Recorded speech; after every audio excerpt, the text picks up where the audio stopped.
Senhor Deus, muito obrigado, Pai, por esse dia, muito obrigado porque a gente tem a oportunidade de abrir a Tua palavra dentro de um tema que é tão relevante para as nossas vidas, Senhor.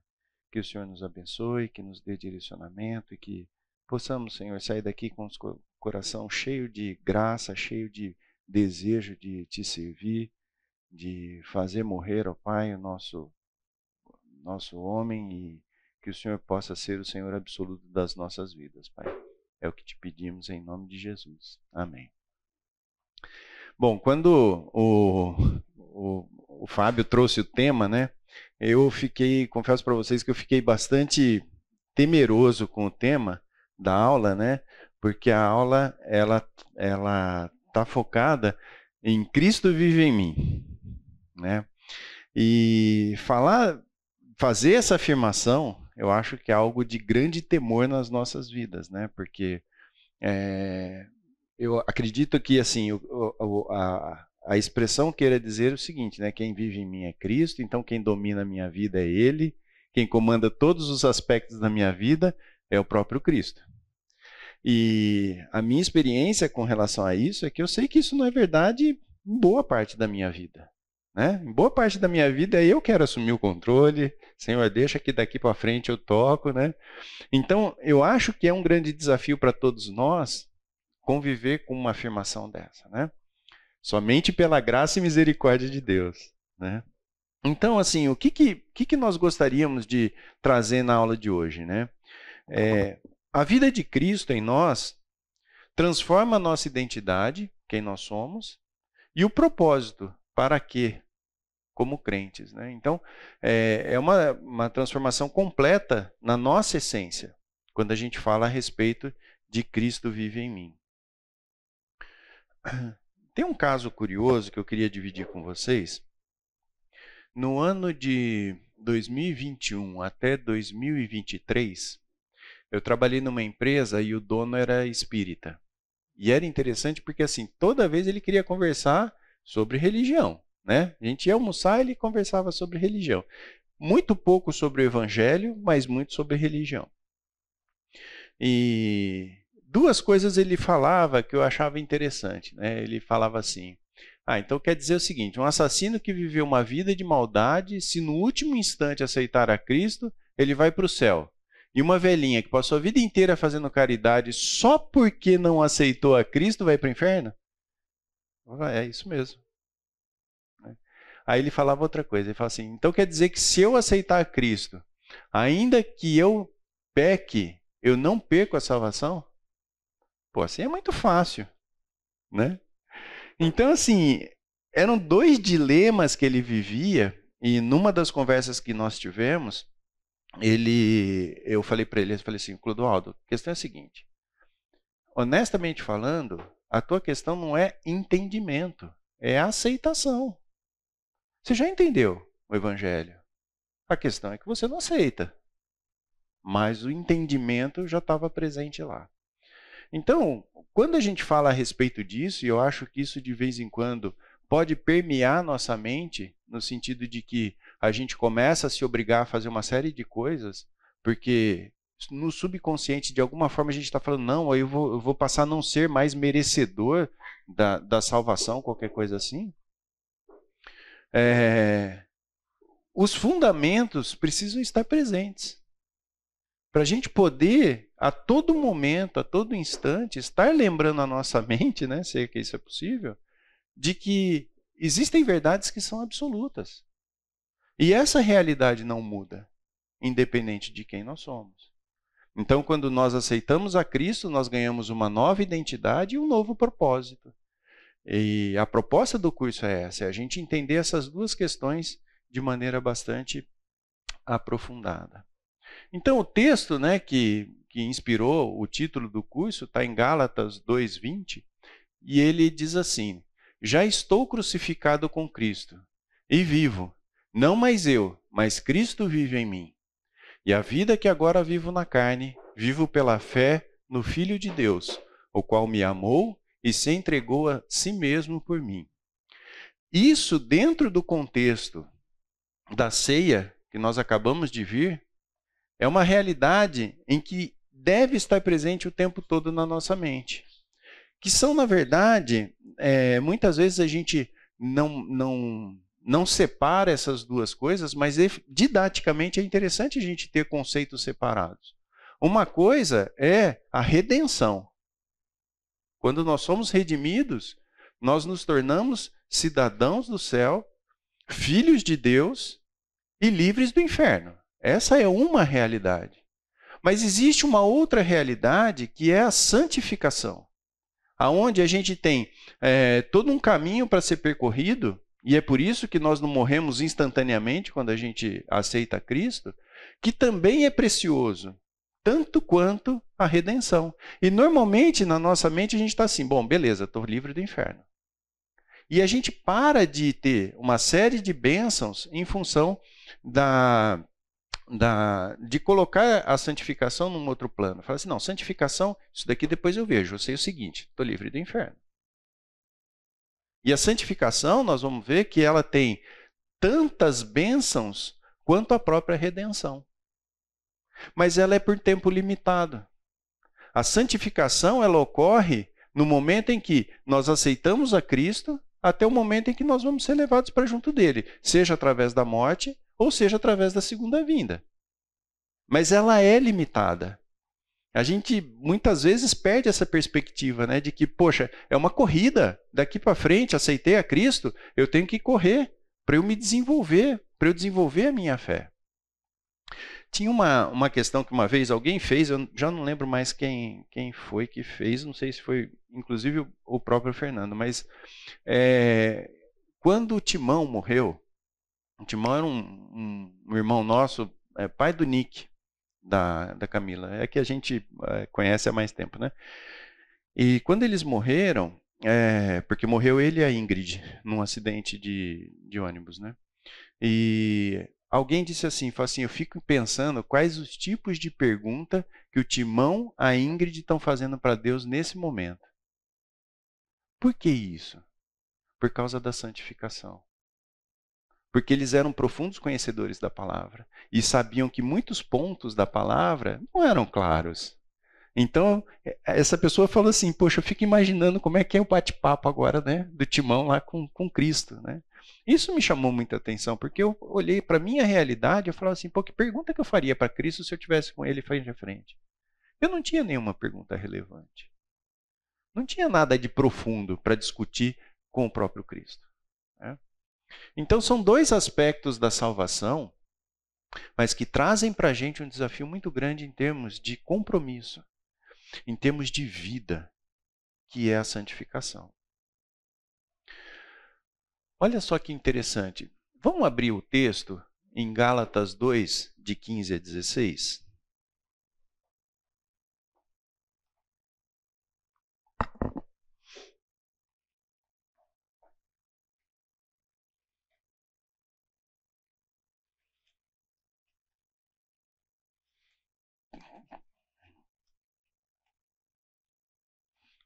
Gálatas 2, 15 e 16. O texto diz assim, ó. Nós, judeus, por natureza, e não pecadores dentre os gentios, sabendo, contudo, que o homem não é justificado por obras da lei, e sim mediante a fé em Jesus Cristo. Também temos crido em Cristo Jesus para que fôssemos justificados pela fé em Cristo, e não por obras da lei. Pois, por obras da lei, ninguém será justificado. Então, o primeiro aspecto que ele trata nesse texto, que foi o texto que nos deu a base para o nosso curso, ele fala do quê? Justificação. Justificação significa, estou livrando, né? Cristo está livrando minha alma do inferno. Esse é um aspecto. E na sequência do texto, a gente vê a questão da santificação. Mas se, procurando ser justificado em Cristo, fomos nós mesmos também achados pecadores, dar-se-á o caso de ser Cristo ministro do pecado? Certo que não. Porque se torno a edificar aquilo que destruí a mim mesmo, me constituo transgressor. Porque eu, mediante a própria lei, morri para a lei, a fim de viver para Deus. Estou crucificado com Cristo. Logo, já não sou eu quem vive, mas Cristo vive em mim. E esse viver que agora tenho na carne, vivo pela fé no Filho de Deus, que me amou e a si mesmo se entregou por mim. Não anulo a graça de Deus, pois se a justiça é mediante a lei, segue-se que morreu Cristo em vão. Então ele fala que ele foi justificado, e isso está resolvido com Cristo na cruz, mas que ele tem uma vida agora, uma vida para ser vivida aqui na terra, né? Então a gente percebe claramente que ele trata tanto da justificação como da santificação. Essa é uma frase que está lá no livro do Carlos Oswaldo, aquele comentário que ele fez, agora me fugiu o nome.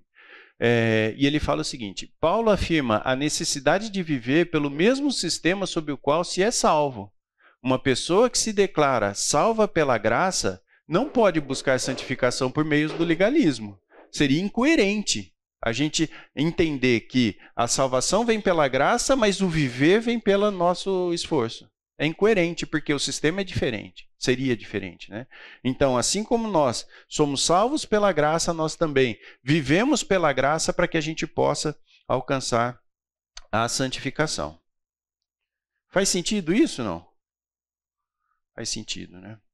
E aí o caso lá do Clodoaldo, né?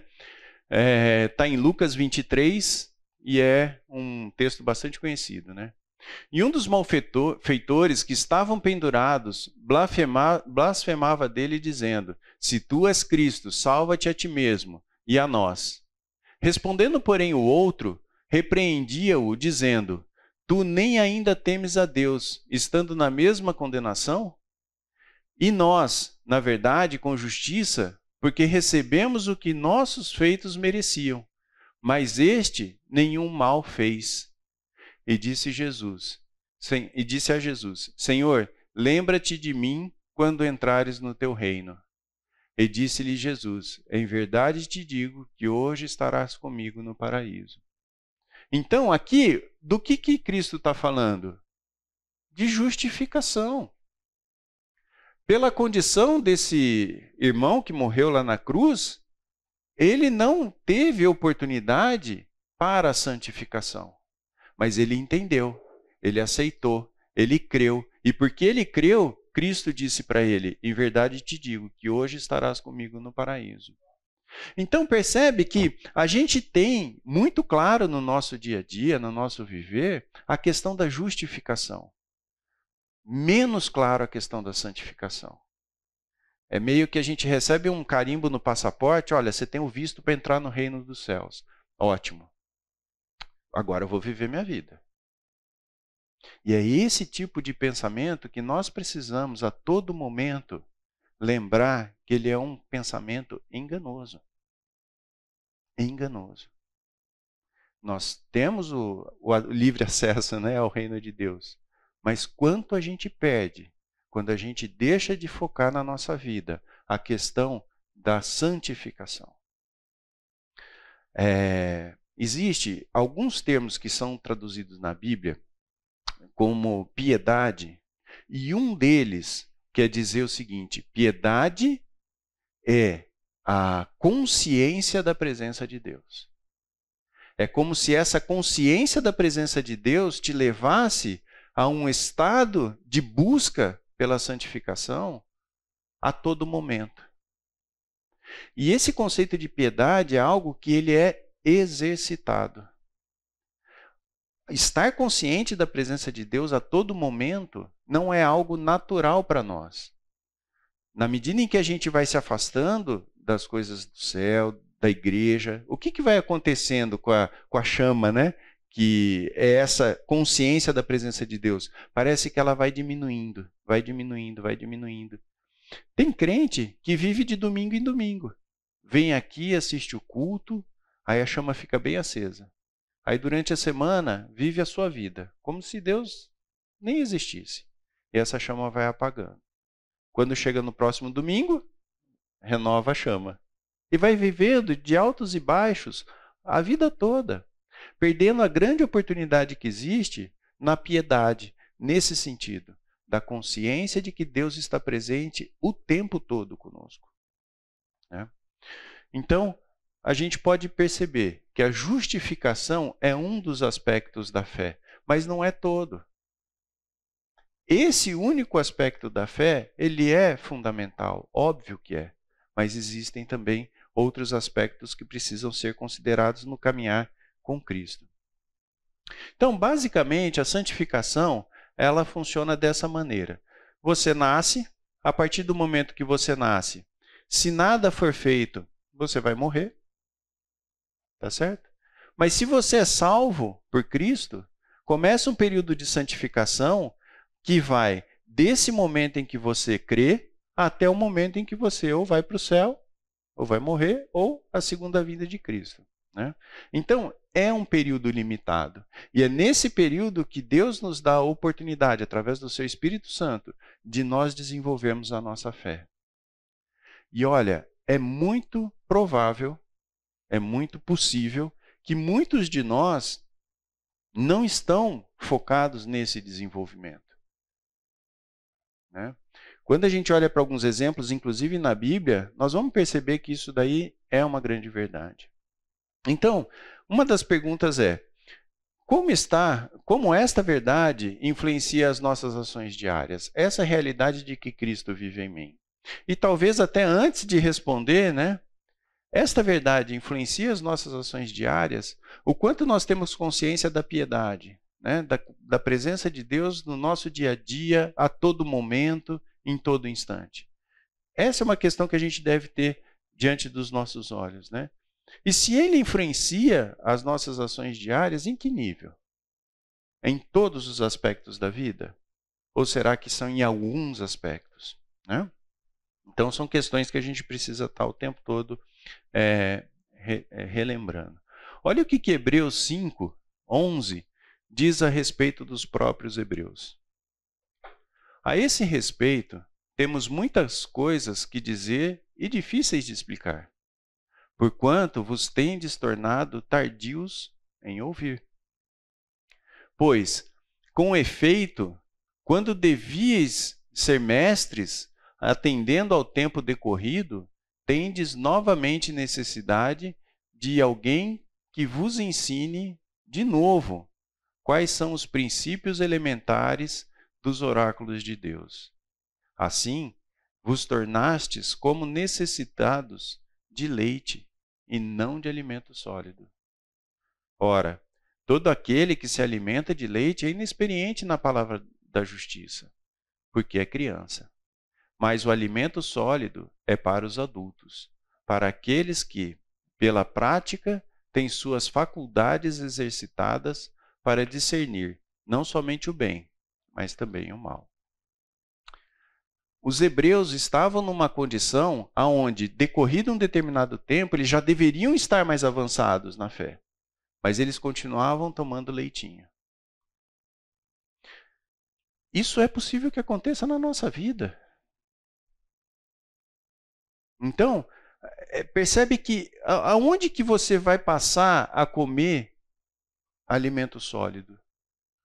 Pela prática, tem as suas faculdades exercitadas para discernir não somente o bem, mas também o mal. Nós vivemos tempos hoje em que essa faculdade de você fazer curadoria daquilo que é bom e daquilo que é ruim está cada vez mais distante da realidade dos nossos lares. Você tem lares hoje que não pode nada. E você tem lares hoje que pode tudo. Por que isso acontece? Porque é o caminho mais fácil. Quando você não exercita suas faculdades para que você possa discernir o que é bom e o que é mal, você pode ter essas duas posturas. Eu não quero saber se o programa é bom ou se é ruim. Simplesmente não pode assistir. Mas você assistiu? Você foi lá gastar tempo com seus filhos para saber se poderia ou não assistir? Então eu proíbo. Percebe? É muito mais cômodo. É muito mais cômodo eu falar assim, deixa lá, ele tem capacidade de julgar o que não é uma verdade. Ou proíbe. Vai sair com as amigas. Não, não pode. É amiga da igreja? Não, não pode. A amiga que não é da igreja não pode sair. Percebe? É uma postura, muitas vezes, mais fácil, mas ela não é efetiva. Porque somente a partir do momento em que nossos filhos começarem a exercitar as faculdades para discernir o que é bem e o que é mal, é que nós vamos conseguir produzir cristãos maduros. Então, os nossos filhos, eles precisam de alguma forma estar expostos a isso. Nós não vamos conseguir proteger eles o tempo todo, né? Vai ter hora que eles vão ter que dar os passos deles. E se você gasta tempo exercitando as faculdades de cada um deles, vai chegar um momento que eles vão poder abrir asas e voar. Quantas vezes a gente ouve, né, de famílias que têm pago um preço alto pelo fato dos filhos não terem sido exercitados nisso. Isso eu digo muito, com muito temor, porque, obviamente, minha família não é perfeita, tem lá os grandes problemas que a gente enfrenta com os três, mas é uma realidade, né? É uma realidade. A gente precisa dar ferramentas para que eles possam discernir. E isso vale para nós também. Se eu tenho piedade, consciência da presença de Deus a todo momento da minha vida, isso não é suficiente. Eu tenho que saber, se Deus está presente, o tempo todo ficar imaginando se aquilo que está acontecendo é bom ou não. Eu tenho que ligar, eu não posso passar minha vida no piloto automático. E eu confesso para vocês, muitas vezes isso acontece comigo. Não é que aconteceu, não. Acontece hoje. Você está lá envolvido nas questões do trabalho tal, e a coisa, né, acaba se desenvolvendo e você passa o dia, muitas vezes sem orar, muitas vezes sem ter essa consciência de que Deus está presente. E de novo, pessoal, isso é exercício. Isso cada um vai ter um jeito, né, de exercitar, mas é um exercício. Deus está presente. Cristo vive em mim. Isso é um momento em que a gente toma consciência de uma realidade que está posta. Se você aceitou a Cristo como seu Senhor e Salvador, essa é uma realidade nas nossas vidas. Mas o quanto eu tenho consciência dessa realidade, de que Cristo vive em mim? Não é? Então, eu acho que esse é um exercício muito interessante para a gente fazer. Será que eu estou tomando leitinho ainda? Será que não era para eu estar mais avançado na fé? Uma vez eu vi há muito tempo, né? Não tinha nem GPS, para vocês terem uma ideia. Mas uma analogia que eu achei interessante, né? Na época, não sei nem dizer quantos anos, né? Mas a gente tinha essa questão de ir para São Paulo, né? Os peão aqui de Campinas achavam que São Paulo era um mistério, né? E muitas vezes a gente pegava e olhava o mapa para saber mais ou menos como que chegava, né? E às vezes na nossa vida a gente esquece de olhar para o mapa. E é muito mais fácil, se você tem uma noção mais ou menos do caminho, é mais fácil. Chega na hora de tomar uma decisão, se vai entrar ou se não vai entrar, se você tem o mapa na cabeça, é mais fácil de você acertar. Não que você não vá errar, mas é mais fácil, a chance é maior. A Bíblia para nós é o nosso mapa de vida. Então não adianta eu chegar na hora vou para a direita ou vou para a esquerda? Senhor, me ajuda. Percebe? Você podia ter estudado antes, você podia ter visto as diversas situações da vida, para quando chegar lá você poder ter elementos, ter repertório para tomar decisão. E a gente muitas vezes vive a vida no GPS, né? Querendo que a todo momento recalculando rota e tal, e não sei o quê, e vai. Aliás, a moça parou de falar recalculando rota, né? Não fala mais, né? Coisas que vão se perdendo. Tá certo? Então, nós temos que buscar o nosso desenvolvimento em termos de santificação para que a gente possa comer alimento sólido. E deixa eu falar uma coisa para vocês do que significa muitas vezes o que é o alimento sólido. Alimento sólido é muitas vezes passar por mais dificuldades, por temas mais difíceis do que a gente tem passado hoje. E ainda assim, manter os olhos no Senhor.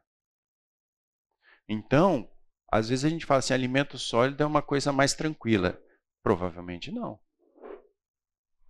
Mas é no momento do sofrimento, é no momento em que você se vale da alegria que excede todo entendimento para viver situações difíceis, mas ao lado de Deus. Na minha vida, eu tive a oportunidade de passar por 2 situações de desemprego. A primeira, imaturo, revoltado com Deus, achando que Deus era injusto, né? Típico, né? Tem fé e tal, mas quando a coisa acontece, né, a gente se revolta, acha que a gente tem algum direito.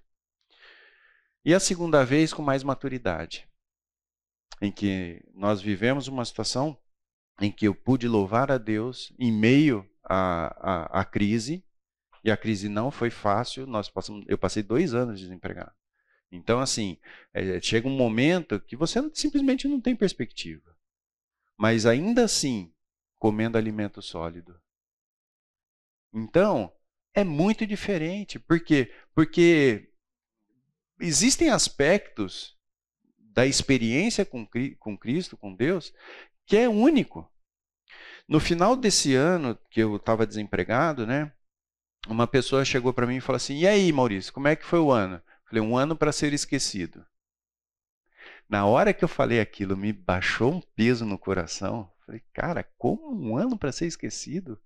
Olha as experiências que você viveu com Deus. Experiência de estar ajoelhado e sentir como se Deus estivesse ali do meu lado.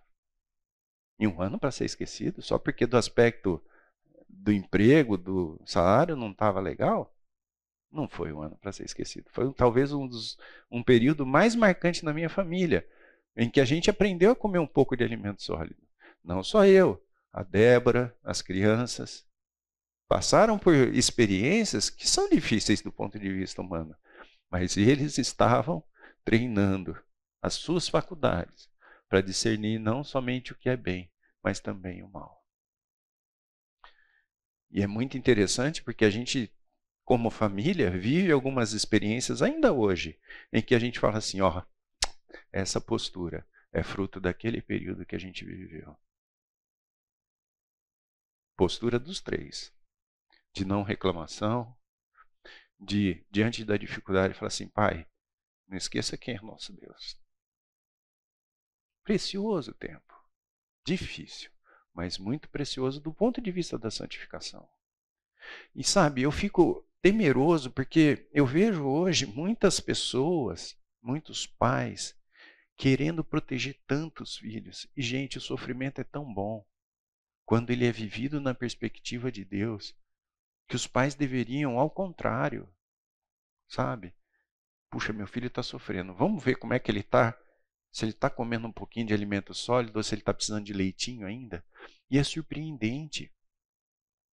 É surpreendente quando você vê a fé se desenvolvendo nos filhos. Não tem nada mais prazeroso do que isso. Às vezes você vê seus filhos sofrendo, mas sofrendo debaixo do temor de Deus. E é isso que a gente deve desejar para os nossos filhos. Porque é isso que vai fazer diferença quando eles estiverem numa faculdade em que eles vão precisar discernir o que é bem e o que é mal. E por voluntariedade, por entender aquilo que é a palavra de Deus, eles optam pelo bem. Talvez essa seja uma das experiências mais fantásticas na vida de um pai. Mas, quando a gente pensa nessa pergunta, né? Quais são algumas evidências da vida de Cristo sendo manifestada em nós? Existem 2 textos na Bíblia que eu penso que são textos chaves, assim. Se a gente pudesse resumir muito do que é a vida com Cristo, eu acho que esses 2 textos são textos bastante relevantes. E o primeiro, né, o justo viverá por fé, acho que o fato de ele aparecer em Abacuque, em Romanos, em Gálatas, em Hebreus, me parece ser um texto bastante relevante, né?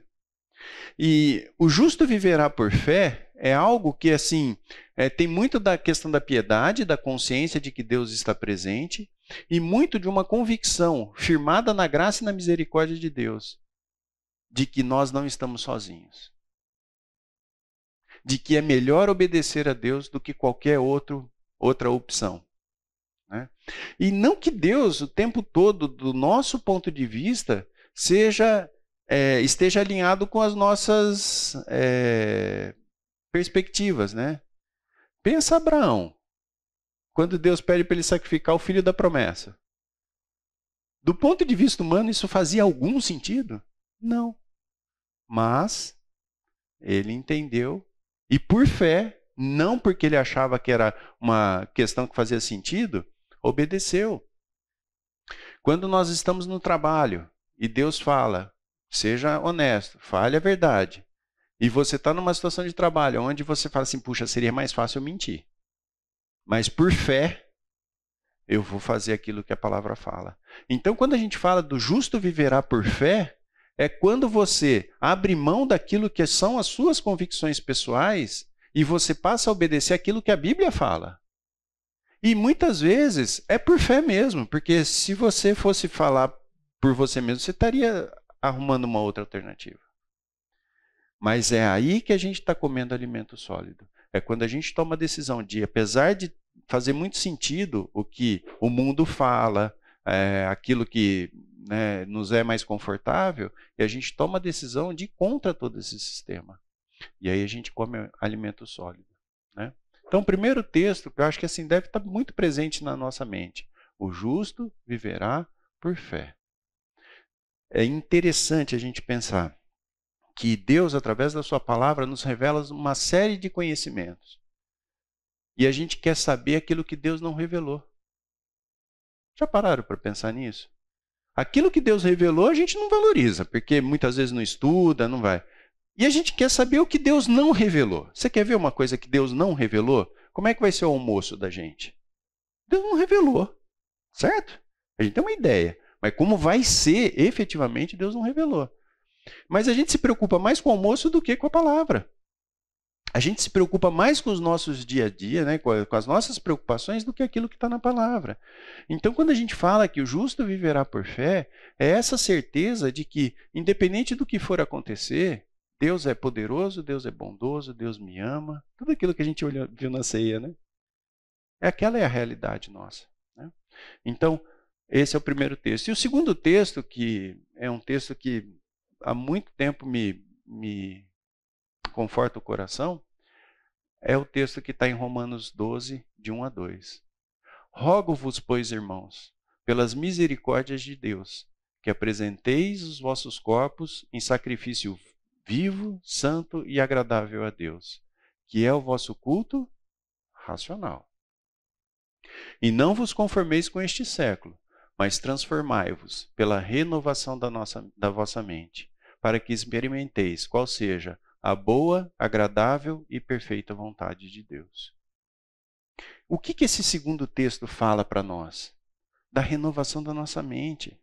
É viver as experiências que Cristo está nos proporcionando, para que a gente possa amadurecer, para que a gente possa caminhar para a santificação. E isso não é emoção, é razão. Porque muitas vezes, se você se deixar guiar pela emoção, você vai fazer aquilo que o mundo fala. E, evidentemente, existem vários aspectos da vida, da nossa vida cotidiana, mas alguns deles me chamam tanta atenção que é difícil não falar desses exemplos, né? E talvez por ter vivido muito essa questão, intensamente essa questão de ser pai, foi uma realização na minha vida, né? Até hoje que esse exemplo vem muito presente para mim. O que o mundo está falando em relação à educação de filhos? O que a Bíblia fala em relação à educação de filhos? Ontem nós estávamos no Shopping Dom Pedro. Lotado, né? Péssimo dia para ir no Shopping Dom Pedro. Mas nós fomos lá, né? Nós vimos 3 crianças dando tapa na cara da mãe. Berrando, dando show. E é interessante, porque hoje, a impressão que eu tenho é que as pessoas olham muito mais para a reação dos pais do que para a reação das crianças. Sabe? E todo mundo fica de olho para ver se não vai haver violência em relação às crianças. E quando você vê um pai disciplinando uma criança nos dias de hoje, ela é condenada. É isso que o mundo está falando. Mas o que a palavra de Deus fala? Qual é o padrão que Deus exige de nós como pais em relação aos nossos filhos?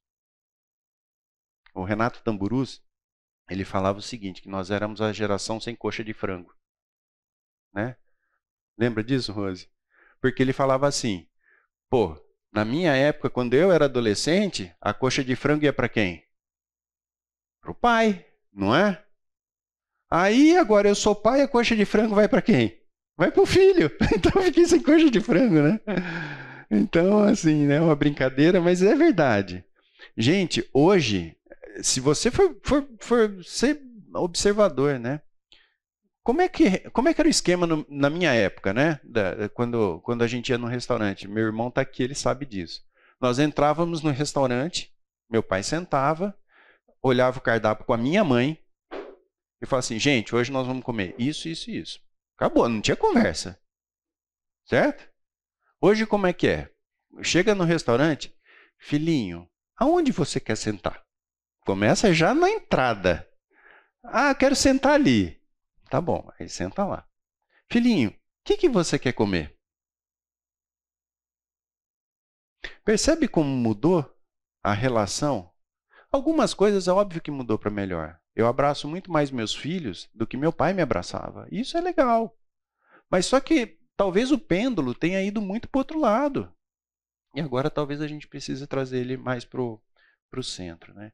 Então, quando a gente fala de não vos conformeis com este século, mas transformai-vos pela renovação da vossa mente, é exatamente isso. É aplicar nos dias de hoje os princípios que estão na Bíblia, porque o mundo está gritando ao nosso redor em relação a como nós devemos nos comportar. E eu só vou saber como que eu vou transformar a minha mente se eu encharcar a minha mente com as verdades bíblicas. Mas, gente, não é um dedinho. É encharcar. Porque o tempo todo nós somos bombardeados com as verdades que o mundo traz e não com as verdades de Deus. Então, quando a gente fala de comer alimento sólido, não é comer, sei lá, 10 gramas de carne. Não. É churrasco, é rodízio. Com a palavra de Deus, a analogia tem que ser essa. Em que você está ali se alimentando o tempo todo e você está com o coração encharcado das verdades de Deus. Os filtros que a gente coloca dependem de um exercício diário disso. A cada dia, eu ouço a palavra de Deus, eu vou atrás daquilo que Deus tem para dizer para mim. E através disso é que eu vou trabalhando a minha vida, ganhando consciência, comendo alimento sólido, de tal forma que eu vá vivendo o tempo todo com a mente renovada naquilo que são as verdades de Deus. Então, essas duas verdades, uma tem a ver muito com a fé, com aquilo que eu não consigo enxergar, e a outra tem a ver com o nosso dia a dia, com o nosso caminhar com Cristo. Porque isso, de fato, vai fazer a diferença quando a gente pensa no nosso viver diário. Tá bom? Vamos fazer intervalinho?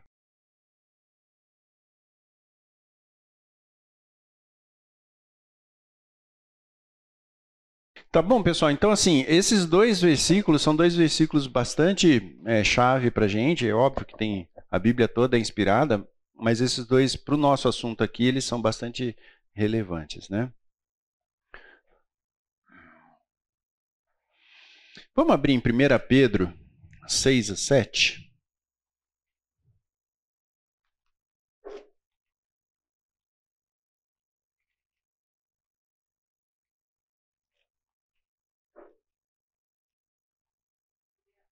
É, 1 Pedro, capítulo 1, de 6 a 7.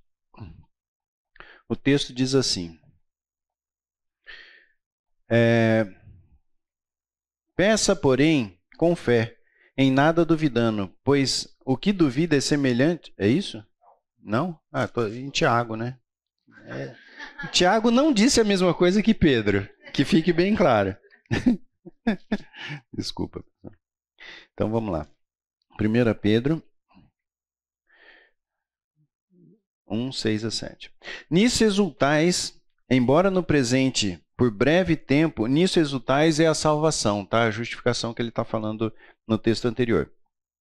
Embora no presente, por breve tempo, se necessário, seja contristados por várias provações, para que, uma vez confirmado o valor da vossa fé, muito mais preciosa do que ouro perecível, mesmo apurado por fogo, redunde em louvor, glória e honra na revelação de Jesus Cristo.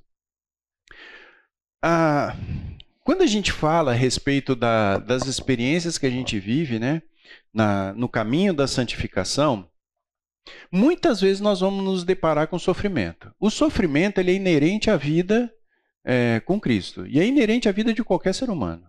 Todo ser humano passa por sofrimento. Tá certo que você olha para algumas pessoas e fala assim, esse daí veio de férias para a vida, né? Mas isso é ilusão, porque se você for ver lá, ele tem lá a sua dose de sofrimento, né? E a Bíblia nos afirma o seguinte, que isso é normal. Tanto é normal que Pedro fala assim, ó, não... para aqui uma vez que eu vou falar... E ele fala aqui, né? Exultais, embora no presente, por breve tempo, se necessário, seja contristados por várias provações. Então, a gente não deve estranhar, e eu não sei se você já viveu na época do leitinho, né? Eu achava o seguinte, bom, eu aceitei a Cristo, agora minha vida vai ser uma maravilha, vento em popa, né? Estamos lá, aceitei a Cristo e tal, e normalmente é o contrário. Quando você aceita Cristo é que você começa a ter os conflitos com o mundo, coisas que antes para você eram normais, agora não são mais, né? Então, a nossa fé, ela é testada várias e várias vezes ao longo do caminho da santificação. Várias vezes, né? E aí, a gente lembra da história de Jó, que é muito conhecido por todos nós, né? Vamos abrir lá em Jó, de 1 a 5, só para saber quem era Jó.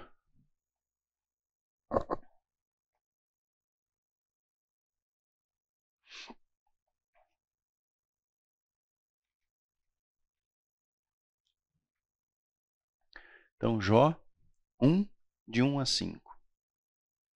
Havia um homem na terra de Uz, cujo nome era Jó, homem íntegro e reto, temente a Deus e que se desviava do mal. Nasceram-lhe 7 filhos, 3 filhas.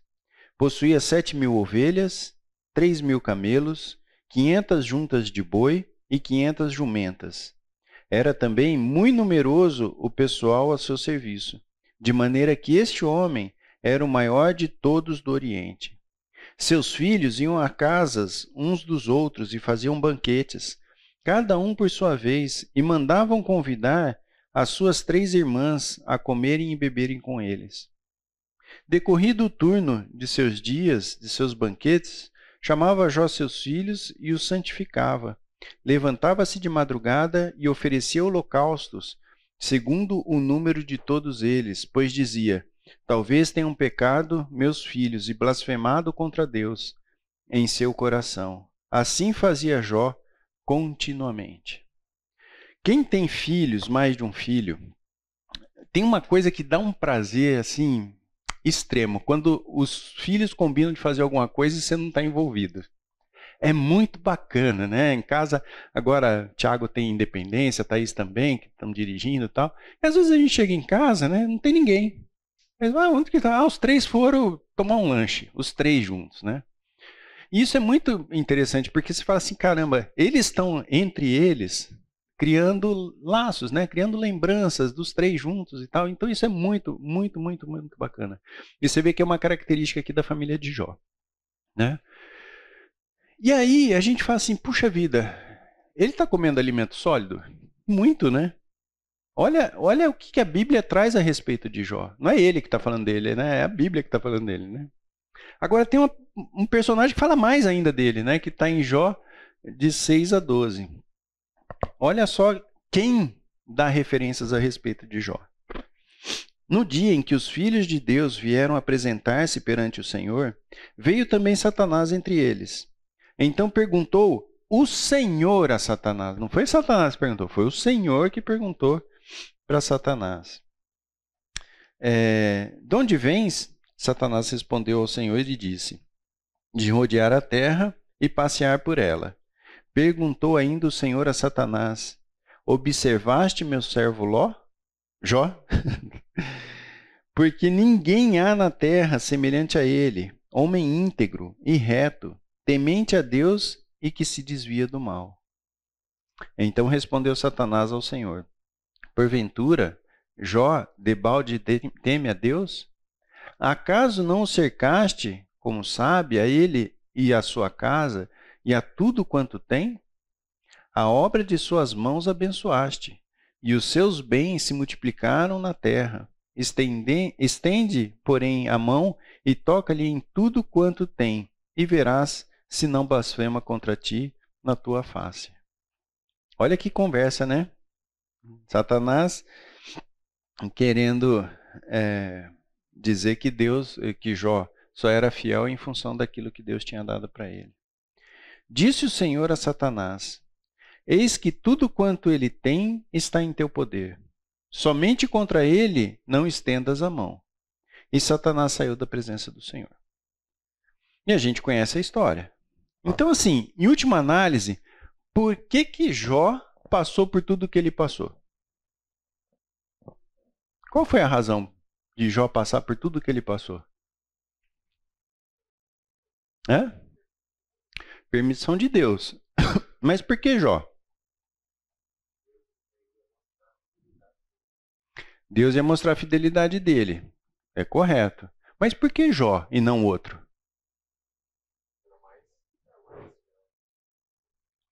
Jó só passou por tudo que ele passou por causa da referência que Deus deu para Satanás em relação ao próprio Jó. Concorda? Olha só o que Deus falou para Satanás a respeito de Jó. Porque ninguém há na terra semelhante a ele, homem íntegro, reto, temente a Deus e que se desvia do mal. Olha as referências, não que outro deu, mas o próprio Deus deu em relação a Jó.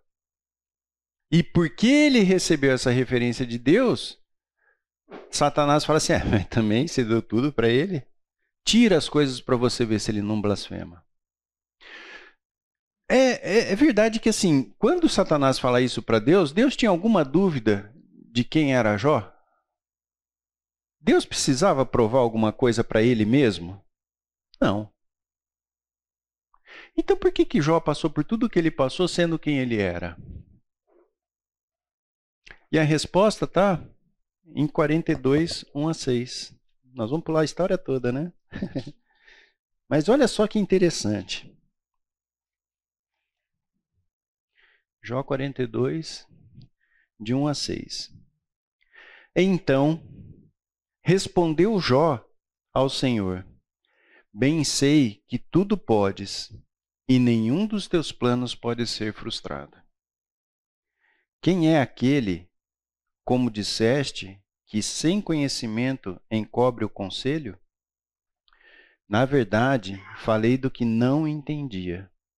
Coisas maravilhosas demais para mim, coisas que eu não conhecia. Escuta-me, pois, havia dito, e eu falarei. E te perguntarei, e tu me ensinarás. Eu te conhecia só de ouvir, mas agora meus olhos te veem. Por que Jó passou tudo o que ele passou? Porque ele era quem ele era. Deus sabia da fé de Jó, mas Jó não conhecia a sua própria fé.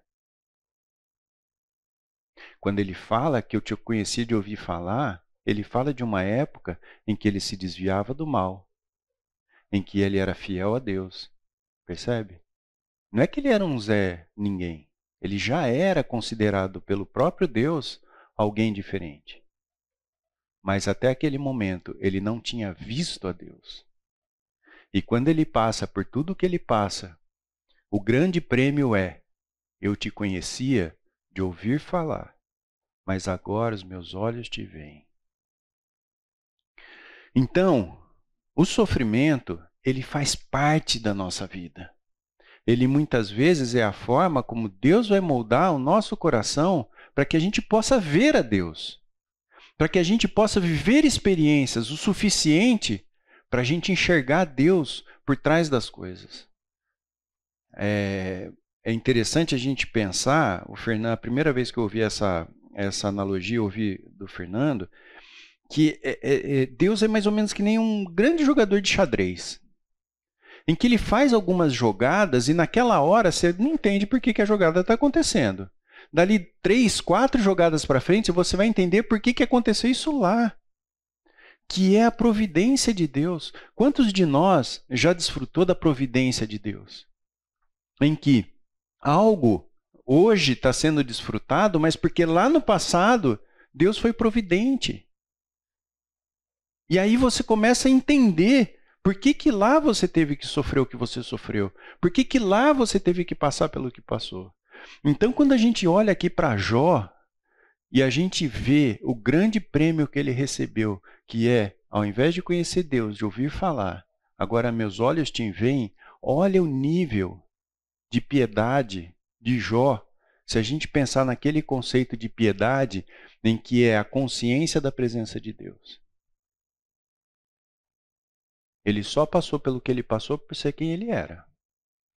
E no final, porque Deus já sabia, ele passou a conhecer a fé dele. Então, muitas vezes, quando a gente vai ser provado, quando a gente vai ser testado, o que Deus quer é mostrar para nós a nossa própria fé. Ele já sabe. Mas muitas vezes a gente não sabe. E a gente deixa de desfrutar da nossa fé. E nós somos reprovados nos testes, sim ou não? Muitas vezes a gente vacila, não é?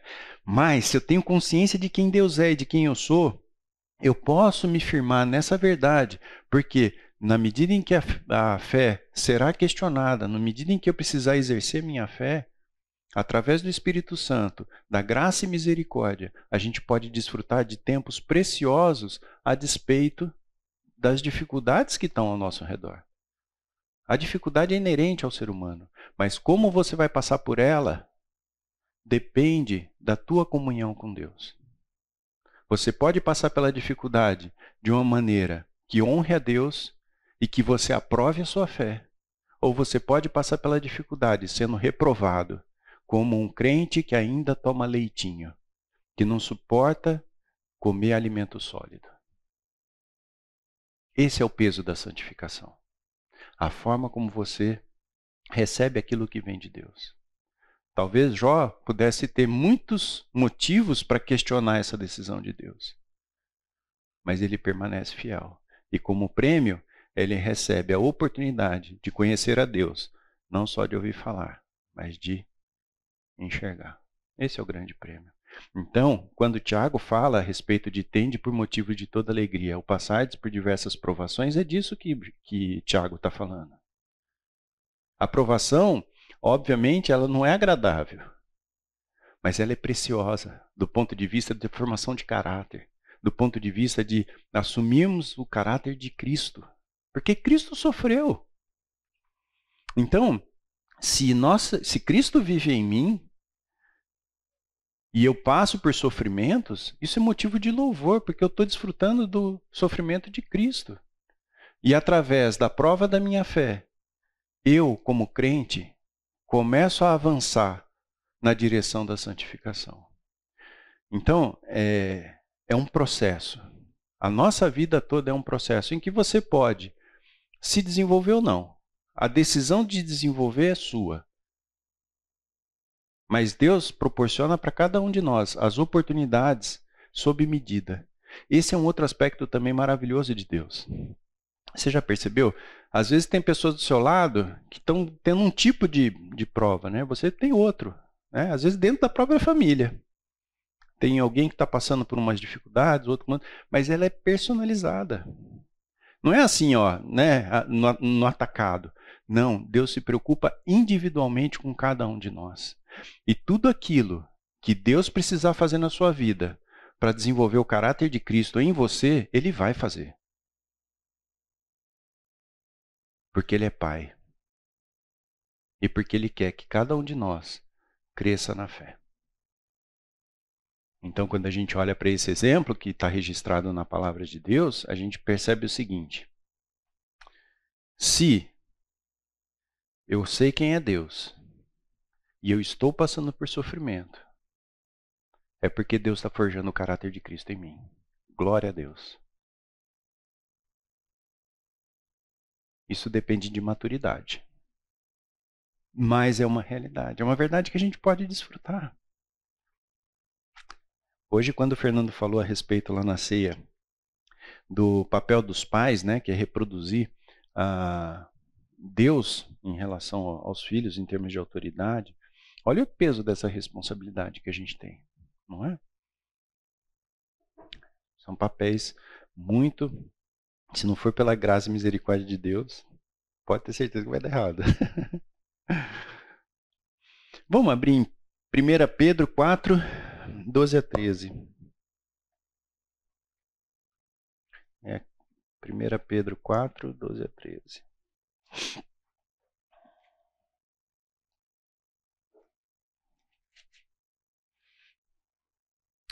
Amados, não estranheis o fogo ardente que surge no meio de vós, destinado a provar-vos, como se alguma coisa extraordinária vos estivesse acontecendo. Pelo contrário, alegrai-vos, na medida em que sois coparticipantes dos sofrimentos de Cristo, para que também, na revelação de sua glória, vos alegreis exultando. Percebe? Gente, o fogo está surgindo? É isso mesmo. É isso mesmo. Muito bom. Vamos abrir em Romanos 4, 17. Tem um outro trecho aqui que eu gostaria de tratar com vocês.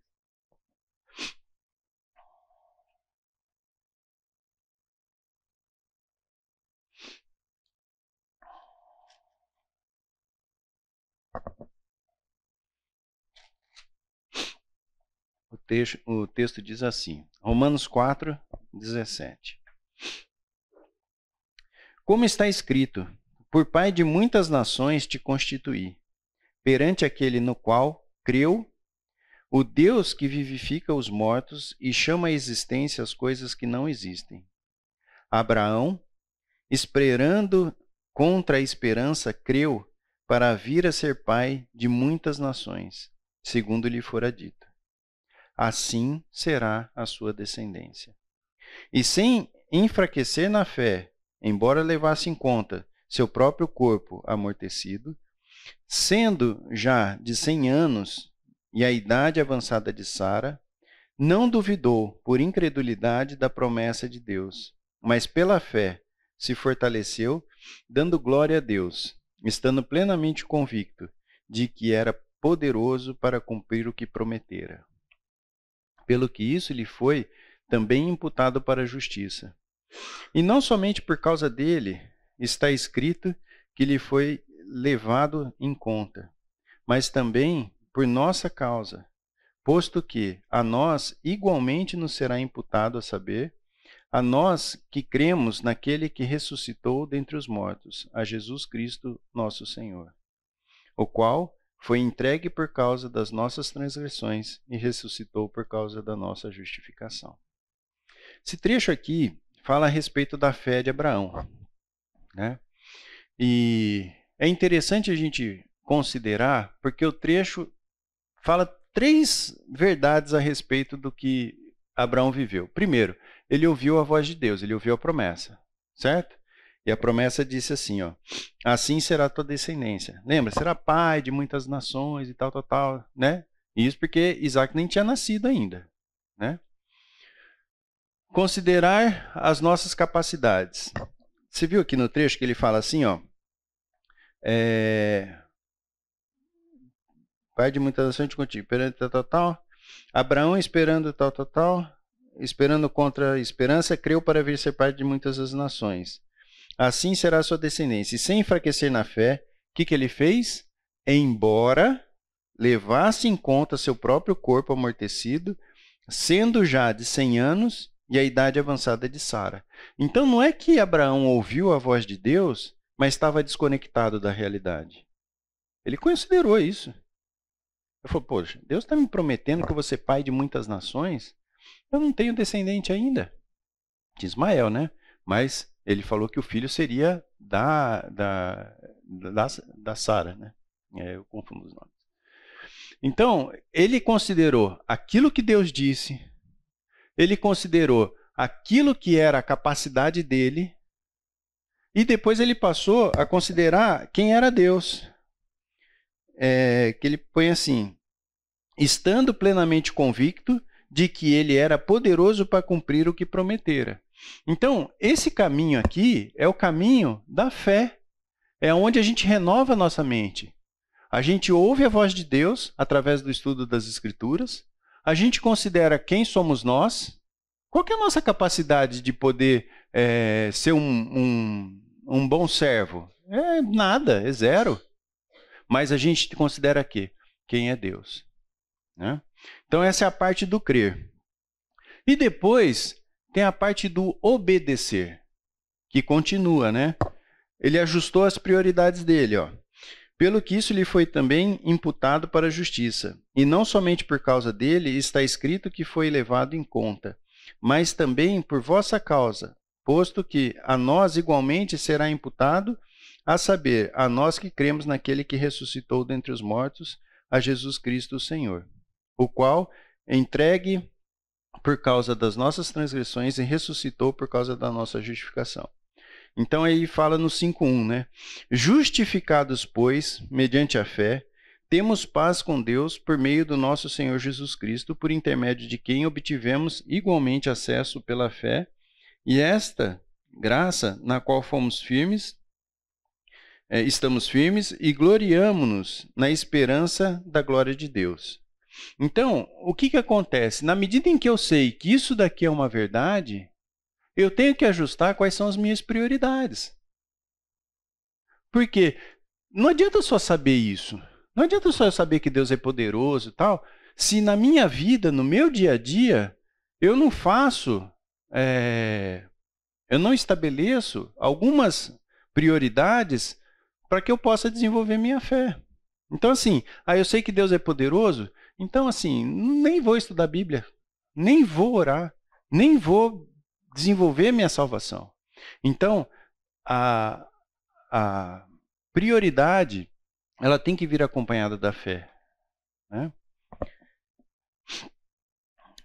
E não somente isso, mas também nos gloriamos nas próprias tribulações, sabendo que a tribulação produz perseverança, e a perseverança experiência.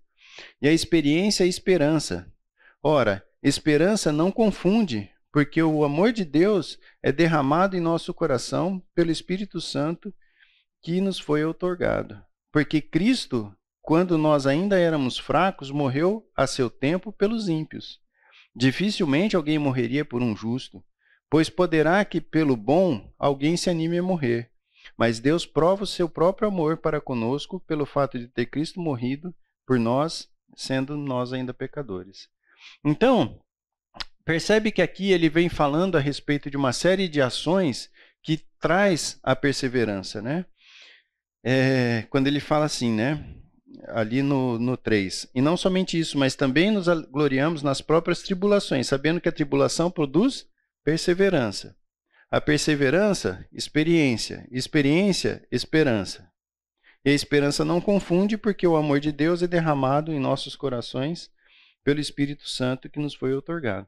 Então percebe que o processo da nossa vida, ele está muito bem descrito nesse trecho, aonde a gente crê em quem é Deus e obedece em função de quem a gente sabe que é Deus. Então qual que é o nosso papel? Ouvir a voz de Deus, considerar quem nós somos, considerar quem Deus é, ajustar as nossas prioridades e perseverar. É muito interessante, fazendo uma analogia com corrida, a gente estava falando sobre isso, né? Faz algum tempo eu estava precisando cuidar da saúde e aí não tinha muita opção, eu falei, vou começar a correr, né? E corrida é um negócio muito interessante, por vários aspectos. Mas uma das coisas mais interessantes que eu vejo na corrida é que corrida não é intensidade, é regularidade. Não adianta nada você falar assim, não, hoje eu vou lá no Taquaral, vou correr 10 km. Primeiro que provavelmente você não vai conseguir correr. Aí você se esbudega. Aí você fica, sei lá, 3 semanas sem correr. Lesão, não sei o quê. Corrida é assim, ó, é aquele treino, sabe? 2, 3 vezes por semana e tal, tal, tal. E você vai progredindo conforme você vai treinando. A nossa vida, a fé, ela também é assim, não é intensidade. Não adianta você falar assim, não, esse fim de semana aqui eu vou ler a Bíblia de capa a capa e nunca mais pegar a Bíblia. Percebe? Não é intensidade, é regularidade. É você ter todo dia um momento com Deus, é você estar orando constantemente, é você estar lembrando da palavra constantemente. É regularidade, não é intensidade. E é muito interessante porque na medida em que você ganha regularidade, você vai podendo trazer intensidade também. Então o caminho é regularidade. Na medida em que você vai progredindo, você vai aumentando distância, vai aumentando velocidade. A mesma coisa com relação à palavra. Às vezes você vê pessoas, né, que manejam muito bem a palavra, tal, não começaram ali, começaram há tempos atrás. Então é uma caminhada em relação também à nossa. Então, pessoal, esses 5 itens aqui são muito importantes para a gente memorizar na nossa vida. Ouvir a voz de Deus, considerar quem nós somos, considerar quem é Deus, ajustar prioridades e perseverar. Às vezes, por fé, que a gente falou, né, que o justo viverá por fé, num primeiro momento você só vai ter perda. Persevera. Regularidade, porque Deus vai se revelar a você. Gente, Deus nunca decepciona. Se você está decepcionado com Deus, é porque você criou expectativas em cima de coisas que Ele não te prometeu. Mas Deus não decepciona. É regularidade.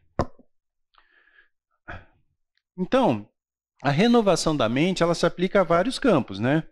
E aí, tem vários papéis aqui, né? Uma vez eu aprendi que isso daqui era uma lista de prioridades, né? De relacionamentos, não sei exatamente de onde veio, mas eu tenho usado isso com muita frequência há muito tempo, né? Então, assim, quais são os nossos papéis? Como filho de Deus, que deve ser o papel principal da nossa vida. O que a gente sabe a respeito disso? Que a gente deve orar, que a gente deve estudar a Bíblia, que a gente deve ter comunhão com os irmãos, né? Que devemos amar os nossos irmãos, servirmos de suporte a cada um deles, exercer os nossos dons. São coisas que estão presentes na Bíblia. E o quanto disso a gente traz para o nosso dia a dia? Lembra que a gente falou de ajustar prioridades? Isso é prioridade. Vir na igreja não é uma questão assim, puxa vida, hoje não tem corrida de moto, então eu vou na igreja. Não é assim. É prioridade. Ainda bem que tem streaming agora, né? Que aí depois do almoço você vê a corridinha lá. Em relação a marido e esposa, né? O que nós sabemos que a Bíblia fala? Que nós devemos amar a esposa como Cristo amou a igreja, viver a vida comum do lar, tratar a esposa como a parte mais frágil. Tem tanto princípio que, olha, pode ficar tranquilo. Ainda que você estude todos os dias, eu bato uma aposta com você que você vai se surpreender a cada dia com as verdades bíblicas. Esse livro não se esgota. Quantas vezes a gente vai reestudar um trecho que a gente já estudou no passado, estudou em profundidade, e você vai ver e fala assim, puxa vida, isso daqui eu não tinha percebido. Porque a Bíblia é a mesma, a palavra não muda, mas você muda. Na medida em que você para de tomar leitinho e começa a comer alimento sólido. E aí você, de novo, vai para a Bíblia e você tem uma outra visão a respeito do texto, porque você já viveu experiências, você já aprendeu a discernir o que é bom e o que é mal. E a Bíblia passa a ser algo muito vivo na sua vida. Estimulante, porque você fala assim, eu posso ler esse trecho várias vezes, e a cada vez que eu leio, eu tenho oportunidade, pela graça e misericórdia de Deus, de saber mais a respeito disso. Graças ao Espírito Santo. Então, é uma matéria, se a gente pode dizer assim, que é extremamente estimulante, mas você tem que sentar, você tem que separar tempo. Desfrute disso. Lembra que o tempo é limitado, né? Como mordomia, né? Mordomia seria assim, como pai e filho, né? Acho que eu não pus aqui. Mas como pai e mãe também, né? Educação dos filhos e tal, todo aquele negócio. A mordomia é tudo que envolve a parte profissional, dinheiro, financeiro, toda essa parte que está ligada a esse aspecto do sustento, né? O que a Bíblia fala a respeito disso, né? Sabedoria em relação à aplicação do dinheiro, ser generoso, não amante do dinheiro, ser dedicado ao trabalho, fazer como se fosse para Deus, tantos princípios que tem ali e oportunidades que a gente tem de exercer com perseverança aquilo que a Bíblia fala, né? Serviço na igreja. Deus concede a cada um dons para servir uns aos outros. Estar firmes nisso, termos os nossos papéis. Lembra que se você não está trabalhando no reino de Deus, se você não trabalha na igreja, isso vai fazer falta. Você não está aqui a passeio. Não é para você passar um tempo aqui, é para você servir. Não é? Então, para cada um desses papéis, Deus deixa claro na sua palavra quais são os princípios e padrões a serem adotados. Mas nós temos o nosso jeito de lidar com cada um desses assuntos. Não é? Dá uma acelerada aqui porque já está no fim. Então, assim, Cristo vive em mim ou o ídolo vive em mim? Eu li um livro recentemente que fala a respeito de ídolos, né? E duas coisas que ele diz lá no livro, várias outras, mas duas me chamaram muita atenção. Você sabe quando você está com aquele tempinho em que você não está pensando em nada? Sabe? Você está, sei lá, de repente tomando banho e tal. O que tem ocupado a tua mente? No livro, ele traz uma questão que para mim foi muito verdade. Eu penso muito no trabalho, né? Gosto do trabalho, eu gosto do que eu faço, então... E aí ele fala assim, olha, se você, todo o tempo livre que você tem, é sempre esse assunto que vem na tua mente, toma cuidado.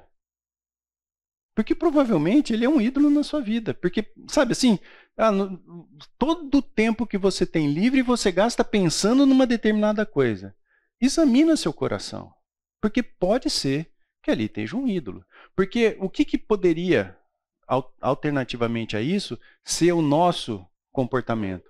Eu estou com um tempinho para pensar, eu vou pensar numa passagem da Bíblia. Eu vou orar. Eu vou pensar nas coisas lá do alto.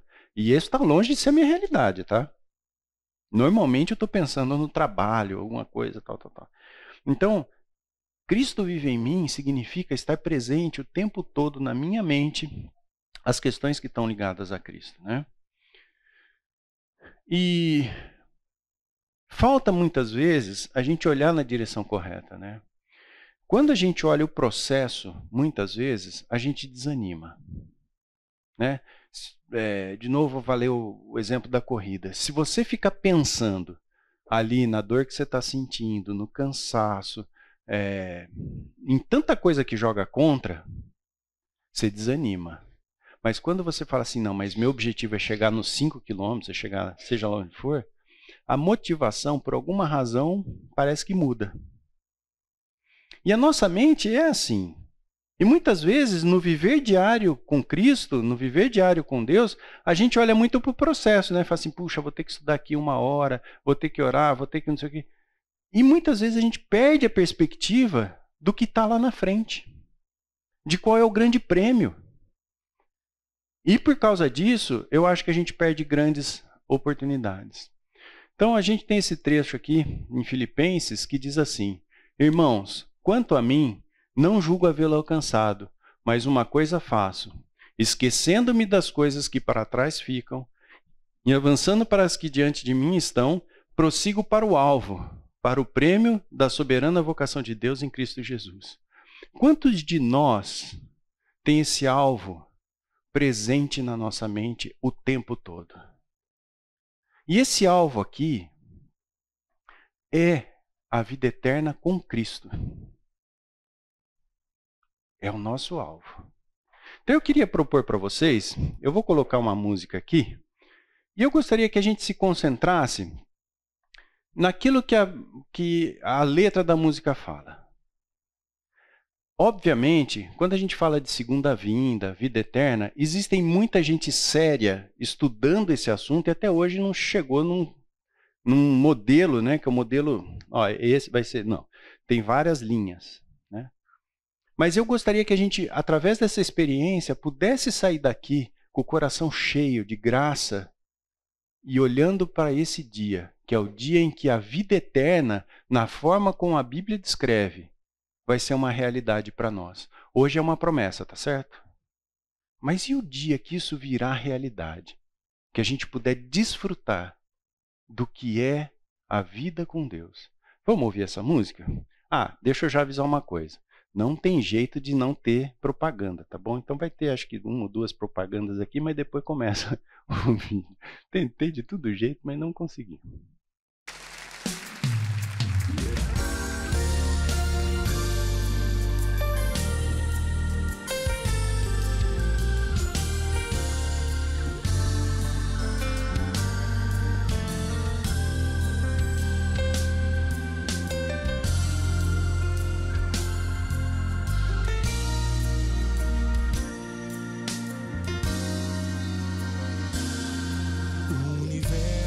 Se abre, trombetas ecoam no céu.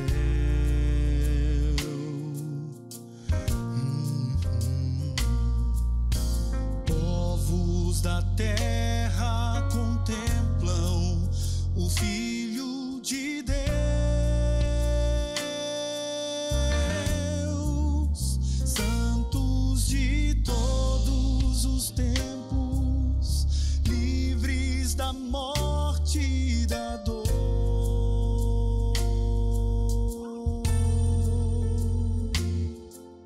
sobem as nuvens e encontram o seu Salvador.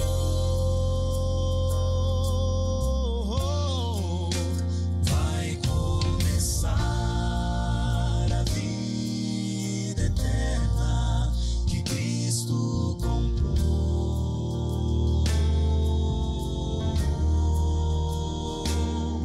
A certeza da promessa se concretizou.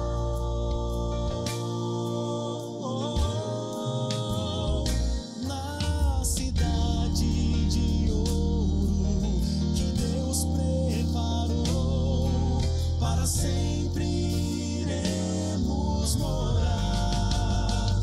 E ao Santo Deus que nos amou, nós vamos louvar.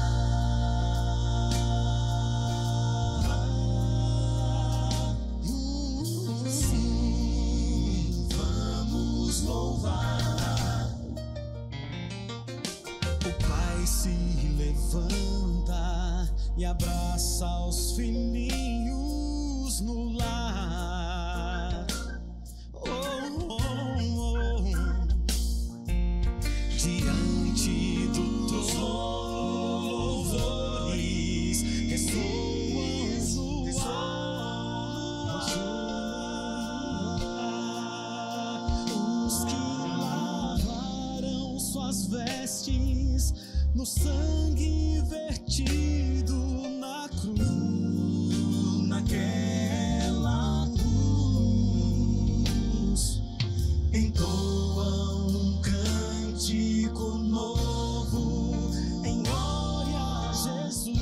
Glória, glória, glória.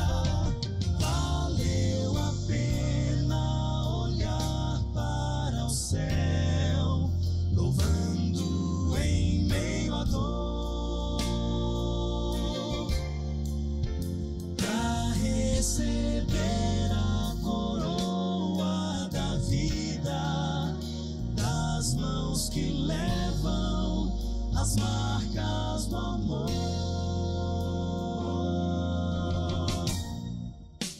Vai começar a vida eterna que Cristo comprou.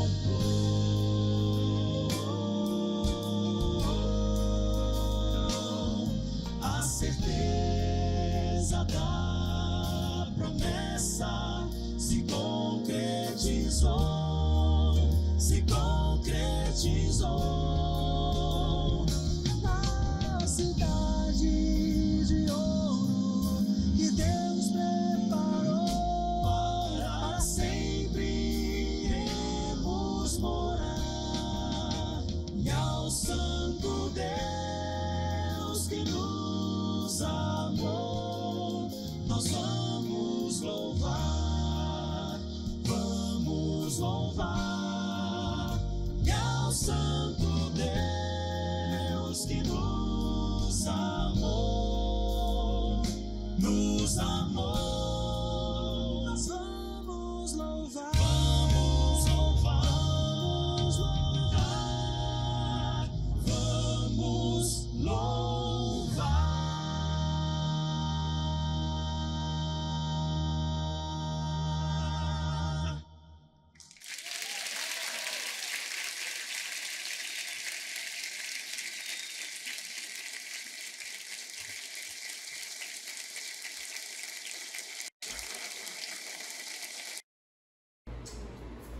É isso.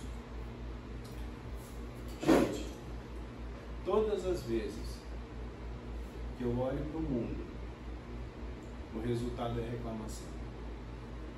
É algo que você não tem, é algo que você acha que seria justo que você tivesse. Mas todas as vezes que eu olho para o céu, o resultado é exultação. Para onde nós estamos olhando? Que a gente possa ir para casa pensando no grande prêmio, que é viver a eternidade na presença de Deus. Vamos orar? Senhor, muito obrigado, Pai, por mais esse período. Obrigado pela Tua palavra, pelas Tuas verdades, e que o Senhor possa nos encher o coração, Pai, de alegria e esperança na promessa, Pai, de que iremos passar a eternidade contigo. Que isso seja, Pai, para nós um grande fator de motivação para estarmos diariamente buscando a santificação através do Teu Espírito Santo, Pai. Que a Tua graça e misericórdia nos alcance e que possamos, Senhor, ser crentes maduros, capazes, Senhor, de consumir alimento sólido diante de uma geração, ó Pai, tão perdida em termos de princípios, em termos de verdades. Que a Tua graça nos alcance e nos espere, Senhor. Em nome de Jesus. Amém.